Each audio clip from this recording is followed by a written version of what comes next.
আসসালামু আলাইকুম। আমরা নামাজে সালাম ফিরানোর পরেই ব্যস্ত হয়ে পড়ি।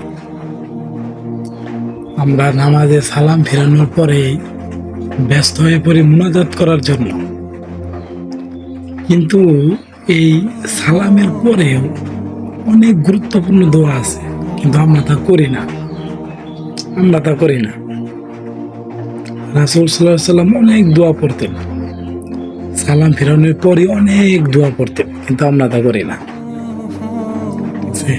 যেমন রাসূল সাল্লাল্লাহু আলাইহি সাল্লাম বলেছেন, যে ব্যক্তি ফরজ নামাজের পরে আয়াতুল কুরসি পড়ে সে জান্নাতে চলে গেছে। জান্নাতে যায় না কেন? সে মরে না, তাই জান্নাতে যায় না, মরলেই জান্নাতি। সুবহানাল্লাহ। আয়াতুল কুরসির কত একটা ফজিলত ফরজ নামাজের পরে। কেউ যদি প্রত্যেক ফরজ সালাতের পরে আয়াতুল কুরসি পড়ে সে জান্নাতে চলে গেছে।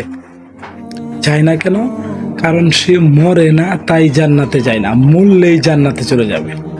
এটা কার কথা? রাসূল সাল্লাল্লাহু আলাইহি সাল্লামের কথা। তো ভাই, আমরা এগুলা পড়ি না ভাই, আমরা মুনাজাত নিয়ে ব্যস্ত হয়ে পড়ি। রাসূল সাল্লাল্লাহু আলাইহি সাল্লাম ফরজ সালাতের পরে অনেক দোয়া পড়তেন, অনেক দোয়া, কিন্তু আমরা এগুলা করি না ভাই।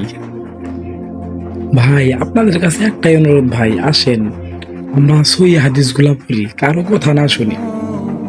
আমরা হাদিসগুলা পড়ি, হাদিসগুলা জানি। এখন বর্তমান ডিজিটাল প্রযুক্তির যুগ, হাদিস পড়া খুবই সহজ। আসেন আমরা হাদিসগুলা পড়ি, নিজের চোখে আমরা দেখি নবীজি কি বলেছেন, কারো কথা আমরা না শুনি।